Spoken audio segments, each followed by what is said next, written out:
morning, dear children. Before we have discussed about the types of accounts, there are mainly 5 types of accounts. First one is assets account, liabilities account, capital account, income account, and expenses account.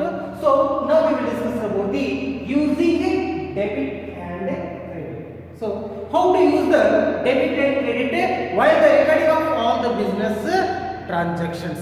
So what is debit and credit? Debit means it is a providing, it is a give, and credit means it is a take. Take and give and take.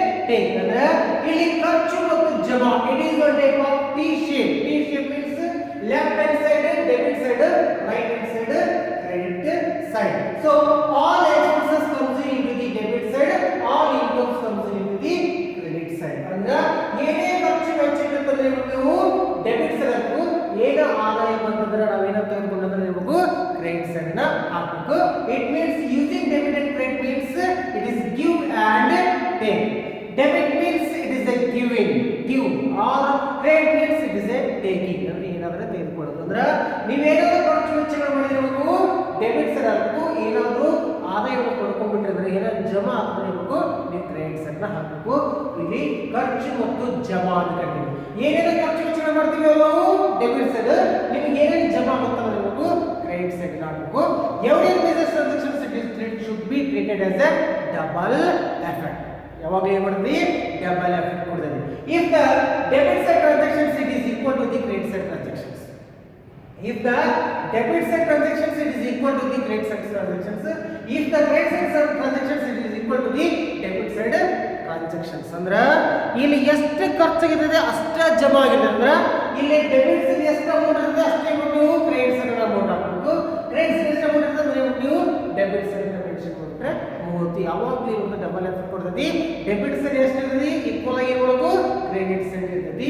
ಇದು ಖರ್ಚು ಮತ್ತು ಜಮಾ ಏನು ಮಾಡ್ತೀವಿ ಯಾವಾಗಲೂ double effect ಕೊಡ್ತದೆ. ಅಂದ್ರೆ ಒಂದು ಕಡೆ ಡೆಬಿಟ್ ಆದ್ರೆ ಇನ್ನೊಂದು ಕಡೆ ಏನಿರ್ತೀವಿ ಕ್ರೆಡಿಟ್ ಇರ್ತಿ, ಒಂದು ಕಡೆ ಕ್ರೆಡಿಟ್ ಆದ್ರೆ ಇನ್ನೊಂದು ಕಡೆ ಏನಿರ್ತಿ ಡೆಬಿಟ್ ಇರ್ತಿ. ಅದಕ್ಕೆ ನಾವು ಯೂಸಿಂಗ್ ಡೆಬಿಟ್ ಅಂಡ್ ಕ್ರೆಡಿಟ್ಸ್ ಅಂತಂದ್ರೆ how to use the debit and credit while the recording of all the business transactions on the term we are using debit and credit rules. Without rules we can't recording all the business transactions, so that is called rules of debit and credit. ಅಂದ್ರೆ ಯಾವುದೇ ಒಂದು ವ್ಯವಹಾರದ ದಾಖಲೆಗಳನ್ನು ದಾಖಲಿಸುವ ಸಂದರ್ಭದಲ್ಲಿ ನಾವೇನ್ ಮಾಡಬೇಕಂತ ಇಲ್ಲಿ ಡೆಬಿಟ್ ರೂಲ್ಸ್ ಮತ್ತು ಕ್ರೆಡಿಟ್ ರೂಲ್ಸ್ ಅನ್ನು ಫಾಲೋ ಮಾಡ್ಕೊಂಡು ಏನು ಮಾಡಬೇಕ ಎಲ್ಲಾ ವ್ಯವಹಾರದ ದಾಖಲೆಗಳನ್ನು ದಾಖಲಿಸಬೇಕಾದ. ಯಾವ ಅಕೌಂಟ್ಗಳು ಅಂದ್ರೆ ಅಸೆಟ್ಸ್ ಅಕೌಂಟ್ ಒಳಗೆ ಏನಾಗುತ್ತಾ ಅಸೆಟ್ಸ್ ಅಕೌಂಟ್ ಒಳಗೆ ರೂಲ್ಸ್ ಏನಾಗುತ್ತಾ, ಎಕ್ಸ್ಪೆನ್ಸಸ್ ಅಕೌಂಟ್ ಒಳಗೆ ರೂಲ್ಸ್ ಏನಾಗುತ್ತಾ, ಲಿಯಾಬಿಲಿಟೀಸ್ ಅಕೌಂಟ್ ಒಳಗೆ ರೂಲ್ಸ್ ಏನಾಗುತ್ತಾ, ಇನ್ಕಮ್ ಅಕೌಂಟ್ ಒಳಗೆ ರೂಲ್ಸ್ ಏನಾಗುತ್ತಾ, ನೆಕ್ಸ್ಟ್ ಕ್ಯಾಪಿಟಲ್ ಅಕೌಂಟ್ ಒಳಗೆ ರೂಲ್ಸ್ ಏನಾಗುತ್ತೆ ಒಂದು ಡಿಸ್ಕಷನ್ ಮಾಡ್ಕೊಂತ ಬಂದು first we will discuss the rules of assets. Assets ಬಂತಂದ್ರ ನಾವು ಆಲ್ ದ ಅಸೆಟ್ಸ್ ವ್ಯಾಲ್ಯೂನ ನಾವು ಫೈಂಡ್ ಔಟ್ ಮಾಡೋಣ. ಅಸೆಟ್ಸ್ ರಿಕಾರ್ಡಿಂಗ್ ಮಾಡಬೇಕಾದ್ರೆ ಅಲ್ಲಿ ಏನು ಮಾಡ್ಬೇಕಂತ ಇಲ್ಲಿ ಡೆಬಿಟ್ ರೂಲ್ಸ್ ಮತ್ತು ಕ್ರೆಡಿಟ್ ರೂಲ್ಸ್ ಅನ್ನು ಫಾಲೋ ಮಾಡಬೇಕಂತ. ಅದೇ ಅಂತಂದ್ರೆ ಅಸೆಟ್ಸ್ ಏನಿದೆ debit the increases in on asset, credit the decreases in on assets. ಅಂದ್ರೆ ಆಸ್ತಿ ಬಂತಂದ್ರ ಅಥವಾ ಆಸ್ತಿ ಬೆಲೆ ಹೆಚ್ಚಾತಂದ್ರ ಅವಾಗ ನೀವು ಡೆಬಿಟ್ ಸೈಡ್ ಅನ್ನ ಹಾಕಬೇಕು.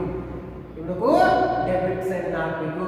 ಅದ ಆಸ್ತಿ ಬೆಲೆ ಕಡಿಮೆ ಆಗ್ತಂದ್ರ ಅಥವಾ ಆಸ್ತಿ ಕಡಿಮೆ ಆಗ್ತಂದ್ರ ಅದ್ರ ನೀವು ಕ್ರೆಡಿಟ್ ಸೈಡ್ ಅನ್ನ ಹಾಕಬೇಕು. It means when the assets value increases that should be debited, when the assets price increases that should be debited, when the assets value decreases that should be credited. ಅಂದ್ರೆ ಯಾವುದೇ ಒಂದು ಆಸ್ತಿಯ ಬೆಲೆ ಹೆಚ್ಚಾದ್ರೆ debit side ಅನ್ನು ಹಾಕಬೇಕು. ಯಾವುದಾದ್ರೂ ಆಸ್ತಿಯ ಬೆಲೆ ಕಡಿಮೆ ಆದ್ರೆ ನೀವು ಕ್ರೆಡಿಟ್ ಸೈಡ್ ಹಾಕಬೇಕು. This rules of assets. That means when the assets value increases that should be debited, when the assets value decreases that should be credited. ಆಸ್ತಿ ಬೆಲೆ ಹೆಚ್ಚಾತಂದ್ರ ಡೆಬಿಟ್ ಸೈಡ್, ಅದ ಕಡಿಮೆ ಆಗಬೇಕು ಕ್ರೆಡಿಟ್ ಸೈಡ್ ಅನ್ನ ಹಾಕಬೇಕು. these are assets rules. ಆಯ್ತಾ. Second expenses as the same assets only. ಆಯ್ತಾ.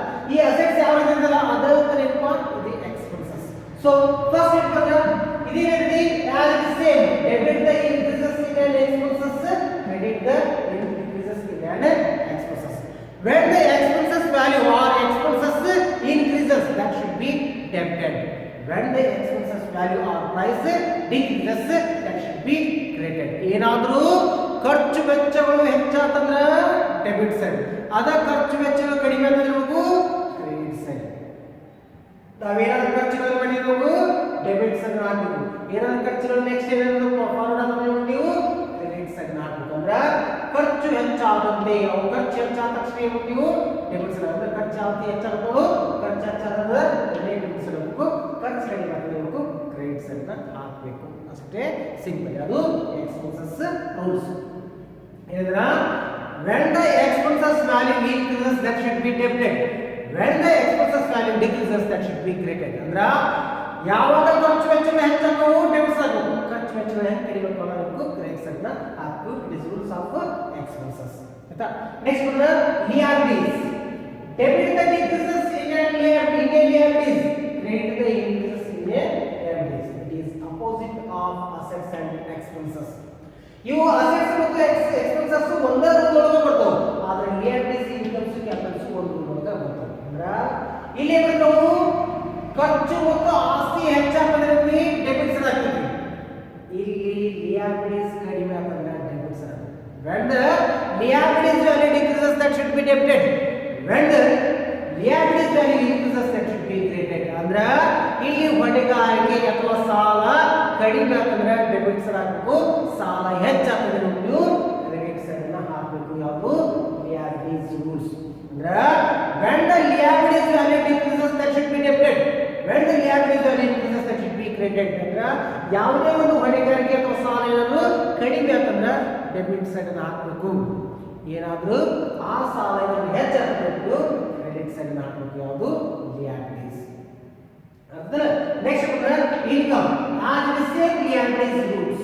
ಈ liabilities rules ಯಾವುದು ಇದೆ ಅದೇ ತರ rules. Debit the decreases in income, credit the increases in income. When the income value decreases that should be debited, when the income value increases that should be credited. ಅಂದ್ರೆ ಯಾವುದೇ ಒಂದು ಆದಾಯ ಕಡಿಮೆ ಅಂತಂದ್ರೆ ಡೆಬಿಟ್ ಸೈಡ್ ಆಗಬೇಕು, ಆದಾಯ ಹೆಚ್ಚಾಗ್ತದೆ ನೀವು ಕ್ರೆಡಿಟ್ ಸೈಡ್ ನ ಹಾಕಬೇಕು. ಅರ್ಥಲ್ಲ? ಆದಾಯ ಕಡಿಮೆ ಅಂತಂದ್ರೆ ಡೆಬಿಟ್ ಸೈಡ್, ಆದಾಯ ಹೆಚ್ಚಾಗ್ತದೆ ನೀವು ಕ್ರೆಡಿಟ್ ಸೈಡ್ ನ ಹಾಕಬೇಕು. ಇದು ಇನ್ಕಮ್ ರೂಲ್ಸ್. ಆಯ್ತಾ? ಲಾಸ್ಟ್ ಒನ್ ಅಂದ್ರೆ capital. As the same liabilities and incomes. ಈ liabilities ಮತ್ತು incomes ಯಾವ ರೀತಿ ರೂಲ್ಸ್ ಇರ್ತಲ್ಲ ಅದರ ರೂಲ್ಸ್ ಅನ್ನು ನೀವು ಫಾಲೋ ಮಾಡ್ಕೊಂಡು ಬರಬೇಕು. ಅಂದ್ರೆ debit the decreases in a capital, credit the increases in a capital. ಅಂದ್ರೆ ಇಲ್ಲಿ ಕೂಡ ಬಂಡವಾಳ ಕಡಿಮೆ ಆಗ್ತಂದ್ರೆ ಏನು ನೀವು ಡೆಬಿಟ್ ಸೈಡ್ ನ ಹಾಕಬೇಕು, ಬಂಡವಾಳ ಹೆಚ್ಚಾಗ್ತಂದ್ರೆ ನೀವು ಕ್ರೆಡಿಟ್ ಸೈಡ್ ಹಾಕಬೇಕು. If the capital value decreases, that should be debited. If the capital value increases, that should be credited. ಅಂದ್ರೆ ಇಲ್ಲಿ ಬಂಡವಾಳ ಕಡಿಮೆ ಅಂದ್ರೆ ಡೆಬಿಟ್ ಸೈಡ್, ಬಂಡವಾಳ ಹೆಚ್ಚಾಗಬೇಕು ಕ್ರೆಡಿಟ್ ಸೈಡ್ ಹಾಕಬೇಕು. ಇವು ಎರಡು ರೂಲ್ಸ್ ಒಂದೇ ತರಹ ನಿಮಗೆ ರೂಲ್ಸ್ ಅನ್ನು ಕೊಡ್ತವೆ. ಆಯ್ತಾ?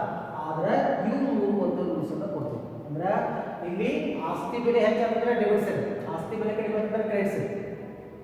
ಇಲ್ಲಿ ಖರ್ಚು ಹೆಚ್ಚಾದ್ರೆ ಡೆಬಿಟ್ ಸೈಡ್, ಖರ್ಚು ಕಡಿಮೆ ಅಂದ್ರೆ ಕ್ರೆಡಿಟ್ ಸೈಡ್.